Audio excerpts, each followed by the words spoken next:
Narito na ang Veritas Editorial, ang paninindigan ng Veritas 846 sa mga napapanahong usapin sa bansa. Pakinggan si Reverend Father Anton C.T. Pascual, Pangulo ng Veritas 846, ang radyo ng simbahan. Veritas Editorial. Mga kapanalig, sa pangunguna ng Papal Charity na Aid to the Church in Need, o yung pong tinatawag natin ACN, itinalaga ang araw na ito, ang Miyerkules, pagkatapos ng kapistahan ng Kristong Hari bilang Red Wednesday. Opo, pulang Miyerkules. Araw ito ng pag-aalaala sa mga Kristiyanong inuusig at pinagmamalupitan sa buong mundo dahil sa kanilang pananampalataya. Hindi man ganoon kalaganap ang pag-uusig sa mga tagasunod ni Kristo dito sa atin, bilang mayorya ng ating populasyon ay Kristiyano, 85% Katoliko, inaanyayahan tayong mga mananampalatayang gunitain ang dugong dumaloy kay Jesus at sa mga taong inusig, mga taong pinatay dahil sa kanilang pagsunod, pagtatanggol sa ating Panginoon at sa ating pananampalatayang Kristyanismo.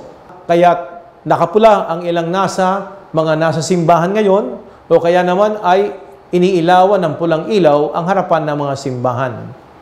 May pangalawang koleksyon din sa mga misa sa araw na ito. Mapupunta po ito sa mga proyekto ng ACN na tumutulong sa mga lugar na kung saan inuusig ang ating mga kapwa Kristiyano. Kapanalig, naway makiisa po tayo sa krusadang ito, sa advokasiyang ito. Kung may isa pang paraan upang gunitain ang pag-aalay ni Jesus ng kanyang buhay at ng mga Kristiyanong naninindigan para sa kanilang pananampalataya, ito po ay ang pagbubukas ng ating mga puso sa ating kapwa. Gaya ng itinanong ng isang dalubhasa sa kautusan kay Jesus. Isang tagpong mababasa natin sa Ebanghelyo ni San Lucas 10:29. Itanong din natin marahil, sino naman ang aking kapwa? Who is my neighbor? Nitong nakalipas na mga buwan, mula nang magsimula ang panahon ng tag-ulan hanggang ngayong nagsisimula ng umiiral ang hanging amihan, abay sunod-sunod na mga bagyo ang tumama sa ating bansa. Hindi halos tayo makahinga sa ating Relief and Rehabilitation Program sa Caritas Manila. Mula sa bagyong Karina noong Hulyo hanggang sa bagyong Pipito ng nakaraang linggo, napakaraming kababayan natin, milyon-milyon po, ang tila hindi pinagpahinga mula sa mga kalamidad. Nakakapanghina ng loob ang mga balita tungkol sa mga kababayan nating lubhang naapektuhan ng mga ito. Mga nawalan ng bahay, mga binaha, at wala nang mabalikang tirahan. Mga magsasakang nanlumo sa pagkasira ng kanilang mga pananim. At mga pamilyang abay nawalan ng mga mahal sa buhay. Tayo pong lahat ay nakikiisa sa kanilang pagluluksa. Maaaring may kamag-anak kayong direktang naapektuhan ng mga bagyong ito.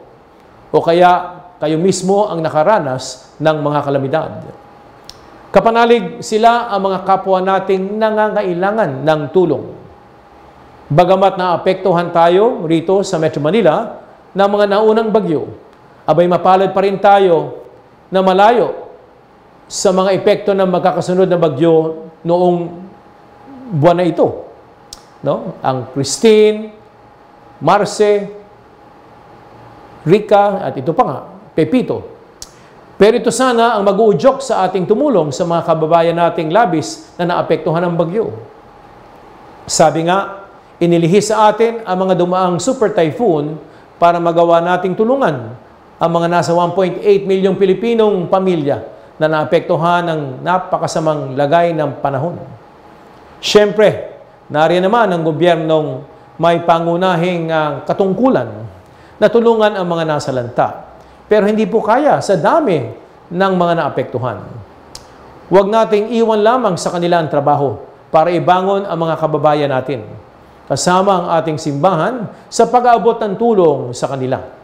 Nariyan po ang Caritas Manila at iba pang mga social action sa iba't ibang mga dioceses sa Luzon.